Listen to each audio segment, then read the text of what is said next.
Well, I am Barbara Thomas now, but when I lived in Kenwood, my name was Brinson. And my father and mother built a house at 3236 8th Avenue North about 1927. And they had lived in an apartment prior to that time and were able to build a home. And as far as I know, the house is still there and still in good standing. As all these years it's lasted. But when we moved to Kenwood, we were one of very few people out there. There were empty lots around us. There was a house on the same side of the street in the block, but that was all. And I don't have any souvenirs from that house except these two doorknobs. And the lavender one came from the screen door to the front porch, and the larger clear one was on the front door leading into the living room. Someone told me, and I don't know whether it's a fact or not, but the lavender one is that color because of the sun, that originally that probably was clear. But that's all I have left of that house, and although the house itself is still there. I hope the new owners won't want these, don't you, Roy? I mean, it'd be terrible if they came and took them away. I love the screen porch because the green tile floor was always cool in the summertime, and we didn't have air conditioning. We had a swing on the porch at one point, and so in the summer, that was where I played dolls or paper dolls, whatever, out on the cold floor. There weren't a lot of children. I had one friend who lived at the corner of 7th Avenue and 33rd. She was a year older than I. We would ride tricycles together. The neighbors were great, the new neighbors that came, and the area eventually filled with houses. And as my sister is 6 years younger than I am, and when she came along, more children were living in the neighborhood. We were talking recently about the different children that she had played with as she grew up. 34th Street, or US 19, which is so heavily trafficked today, at that time was a creek. And it only had crossings at 5th Avenue and 9th Avenue. To get to town, if you didn't have a car, you had to walk to 28th Street and catch the trolley. And so as this little trolley would go up the hill, it would sway to side. And that's how we got to town. And it also, when I was in high school, that was transportation for a lot of the high school students, because St. Pete High was the only high school in the city at that time. Well, if you lived in Kenwood, you obviously went to St. Pete High. And we both went to St. Pete High. We did. Of course, I went 30 years before you did, but nevertheless. But the school hadn't changed much. That's the right. teachers changed, and some of the clubs and the social activities, but the architecture remained pretty much intact over the years. And if you walk through there today, they've kept the historical presence. I knew Roy Adams before he was born, and I knew his father before he was married. And so I knew Roy when he came into this world, and I've known him ever since. I am entrenched in the Kenwood neighborhood because my parents were married at 2834 8th Avenue North in 1955, October 10th, which was where my grandmother lived, and of course my mother obviously lived there too. So that's kind of where it all started, was at 2834 8th Avenue North. When I left the garage apartment when I was 2 and moved into 2940 7th Avenue North in 1960, I stayed there till 83. Kenwood, to me growing up, was your typical all-American neighborhood. A lot of families, nice houses, not a high-end part of town like perhaps, the Brightwater, Snell Isle part of St. Petersburg, but houses just as nice, but more in kind of the mid-city, middle America was growing up there, and my family was kind of that background. So, we were kind of with people in that neighborhood that had worked in similar kind of jobs. We didn't know it. We didn't know it was, of course, historic at the time. It was just the neighborhood where we grew up. Kenwood was, deemed very safe. It felt safe, and it really was safe. It was a different era that we lived in.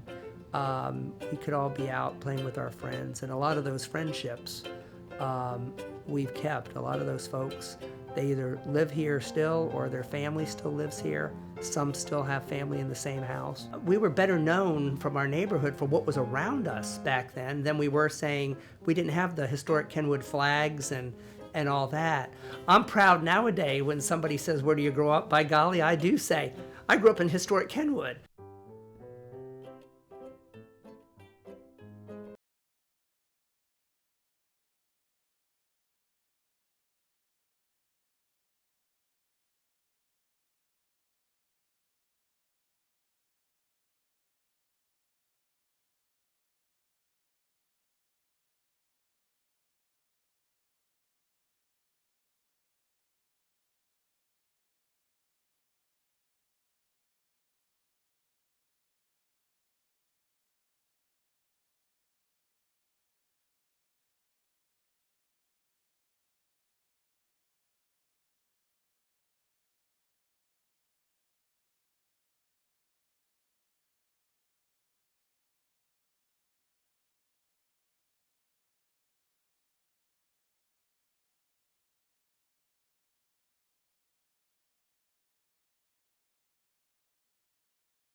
And more about the neighborhood. Well, the way the Kenwood area pretty much is set up, everybody has a sidewalk. And in my time growing up, it was neat because it gave us some freedoms. We would be told, you can go wherever you want, just don't leave the block. And of course, back in the innocence of the 60s, a block's pretty huge. So we could stay on the block because we had sidewalks. And we could go pretty much a whole block over because we were still on our same block. And everybody had the sidewalks, which was kind of neat. You knew the people behind you because they had you had alleys, you didn't have fences, and you knew the people across the street. So in some sense, while we weren't having block parties and everything else, everybody knew who lived across the street. They knew who lived behind them. In a lot of neighborhoods now, it's like you might know your next door neighbor, the people across the street, but if you've got a big 6-foot fence up behind you, you don't have a clue who lives, back there. So it was kind of neat. So all the neighbors kind of also, when you were a kid, they were looking out for you because they knew who you were. It wasn't like, well, who's that? Well, everybody knew everybody. And talk a little bit about the aesthetics of the hexagon sidewalks and the brick streets. Not every neighborhood has brick streets, so Well, we didn't have brick streets. We pretty much had asphalt. But we had when did they lay the bricks down? we're not like Pink Streets or Old Northeast. We've always had asphalt. I don't ever remember. We had ours. I remember when I was. We had the end of the street, yeah. They were down at the end of the street. All right, Roy, so go ahead and talk about some of your highlights growing up. The neat thing about growing up in the central part of St. Pete and the Kenwood area is you weren't far from downtown, and at the same time we had it was the heart of the city. Central Plaza, which was in today's terms kind of our Tyrone Mall area, where everything you could think of from shopping and restaurants was at Central Plaza. So you could go there, and so Tell us exactly where is Central Plaza, and tell us either the names of the restaurants or the type of food that they had there, or maybe a specific memory or two. Okay.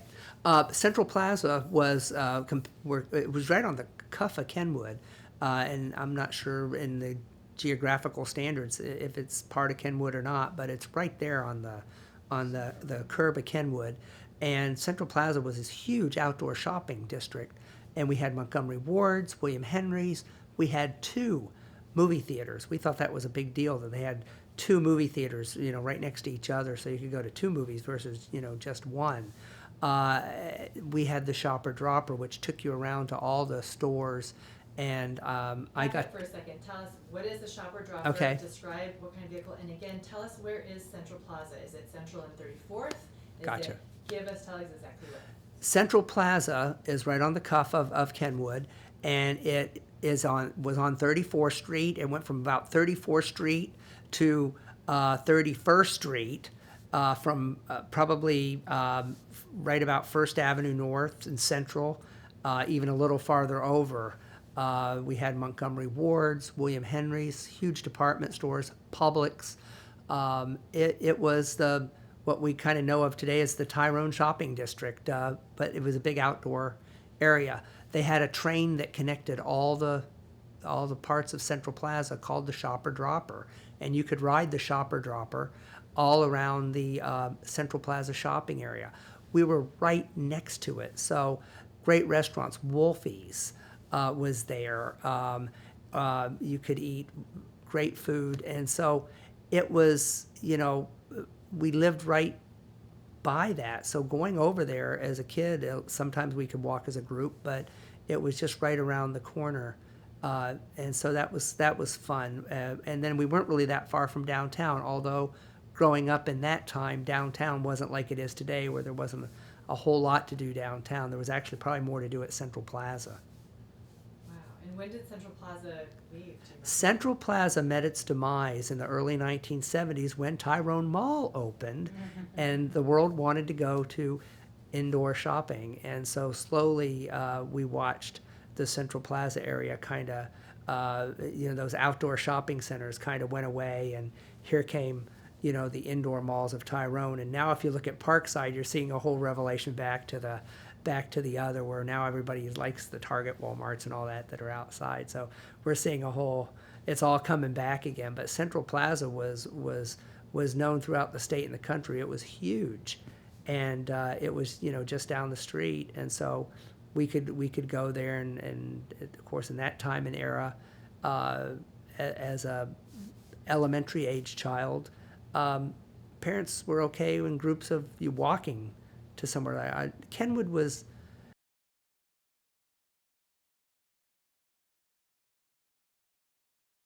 that we lived in. We could all be out playing with our friends, and a lot of those friendships we've kept. A lot of those folks, they either live here still or their family still lives here. Some still have family in the same house. And so sometimes it's kind of neat. I work in downtown St. Petersburg, and if I'm just kind of having one of those tripping down memory lane days, as opposed to coming home First Avenue, I'll cut over 28th Street and, come down 7th Avenue to 34th and cut over just to take a swing through the neighborhood once in a while. It's always fun to do. Awesome. What you talked about, you work downtown now. Was going downtown or to the beach a part of your life then? And if so, how did you get there and what did you do? Well, growing up in St. Petersburg, unlike growing up somewhere in the Midwest, you take the beach for granted. We got it. It's right there. I didn't go there a ton as a kid, and really, Kenwood wasn't super convenient to the beach from a standpoint of walking or riding a bike.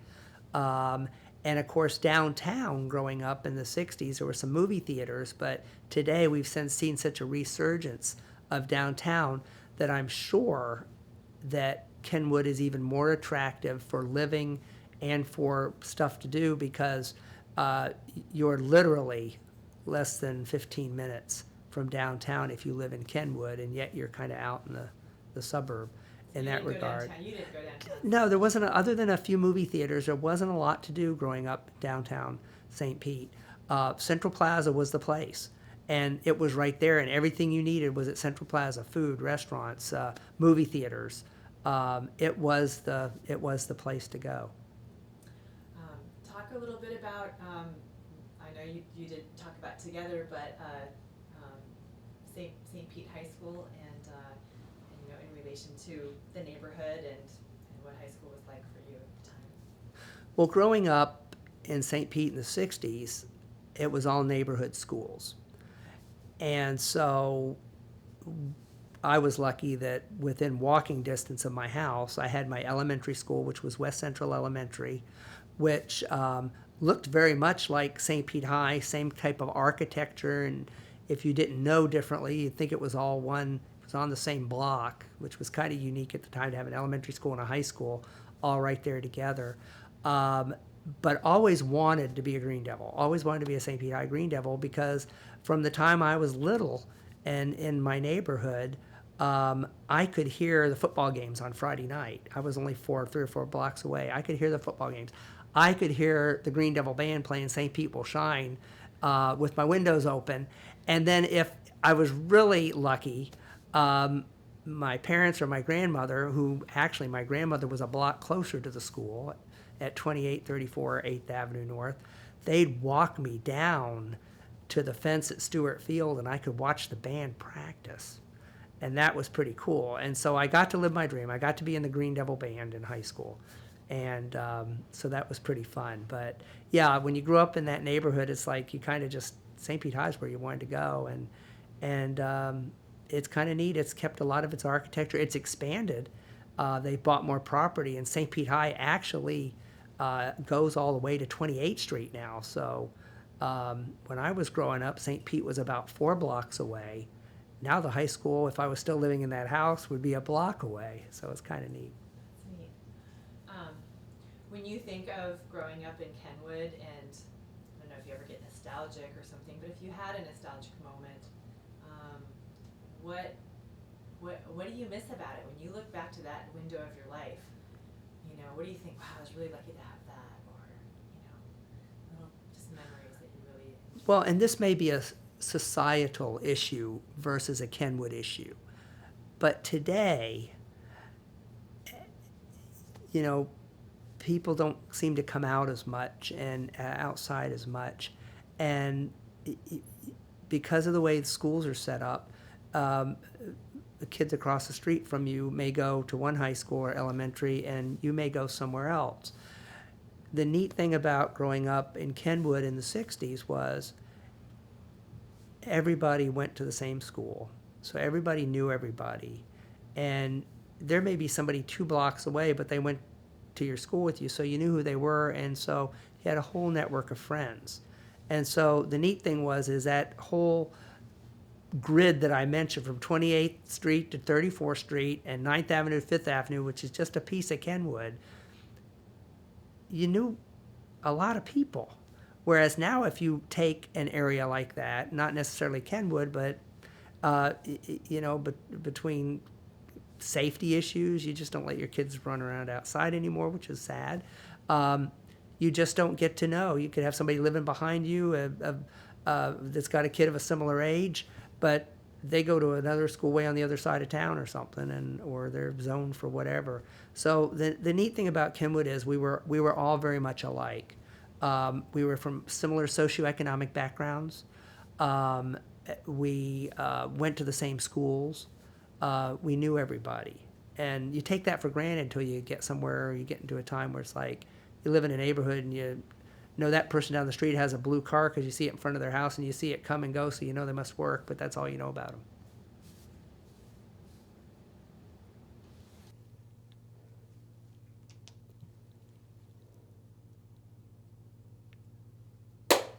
All right, who's in these photos, Roy? Well, one of the things I loved to do when I went to Central Plaza was to ride the Shopper Dropper, which is a little train that went around Central Plaza. Got to know the conductor, or the driver, his name was Art, really well. And while my mom was shopping, I would get to intimately be up in the cab of the train and talk to Art while he would circle Central Plaza. So one year I got invited to be in the Santa Parade on the Shopper Dropper, but I got to wear my conductor suit, my train engineer suit, and ride out front on the front of the train in the St. Pete Santa Parade, and that was always a fun memory. So the Shopper Dropper was an important part of my life back then. Awesome.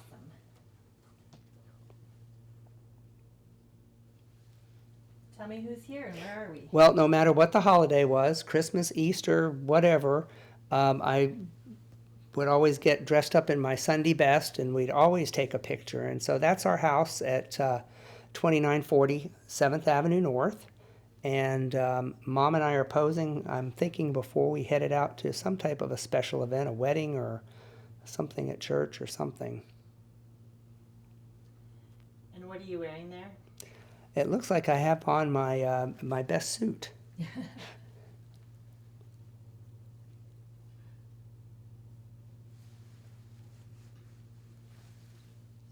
cute.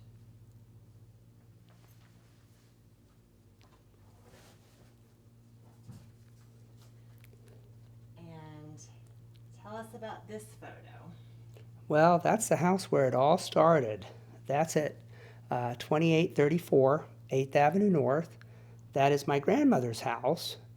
But in 1955, my parents got married at that house.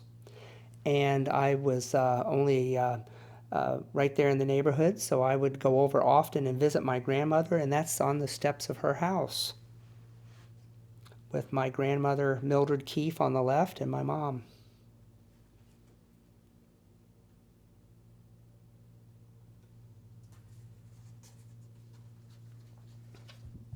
And what about this one? Well, that's in the glory days of probably the best looking 2940 7th Avenue North, and that's where I lived from 1960 to 1983.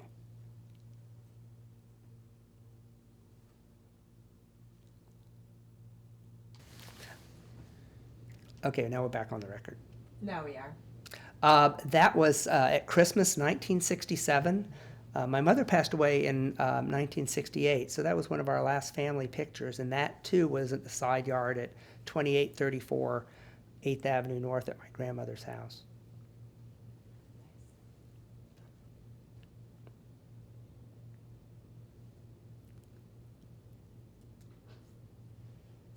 And tell us about this one. Well, that was the church formerly known as Albright United Methodist Church at the corner of 5th Avenue and 28th Street. I was in the children's choir there growing up and went to church there as a child. How old are you here? I am probably about 9 years old.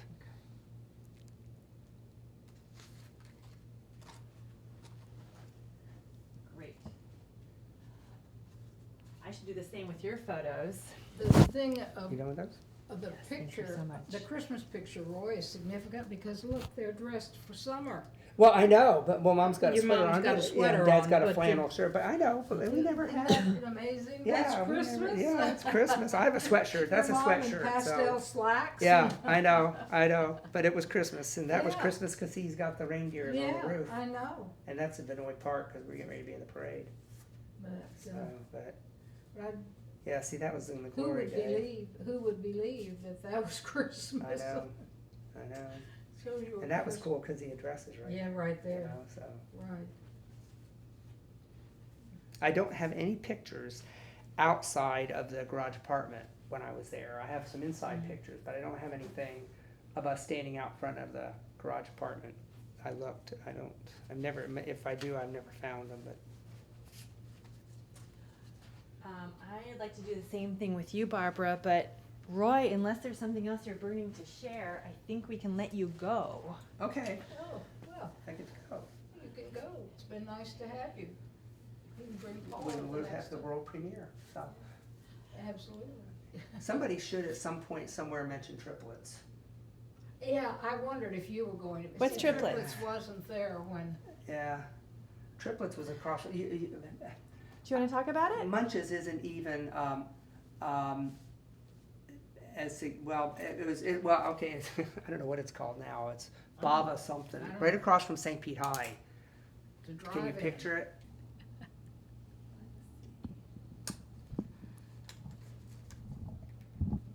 Go ahead and just say picture perfect or something. Let me Do you hear want me to give you want my name and age first? Or do you want a description of the houses? Let's do the houses first. Okay.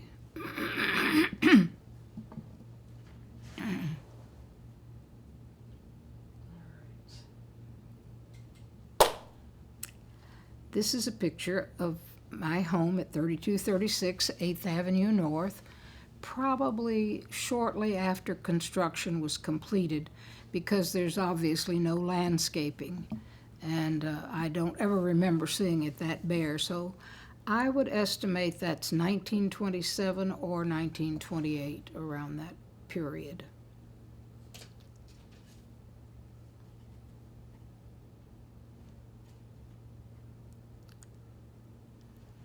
As you can tell, we now have planted some shrubbery around the house. The plantings going down the sidewalk, walkway leading to the main sidewalk. In the background is the only other house on the block, Mr. Gerwig, and there is it doesn't appear in that picture, but there is a vacant lot between the two houses. And that's me standing there. Probably was Easter or some special occasion, because I have a hat on, and I don't think I wore a hat much.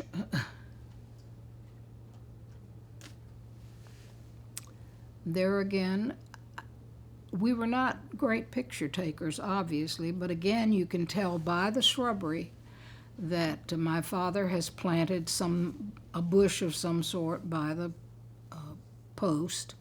And there I am sitting, and I have a feeling that the reason that picture is posed the way it is was because I had a lot of curls, and I think it's to show off my hair.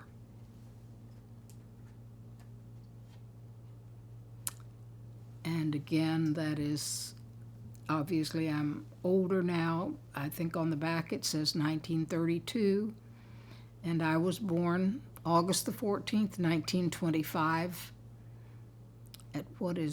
At Mound Park Hospital, which is now Bayfront.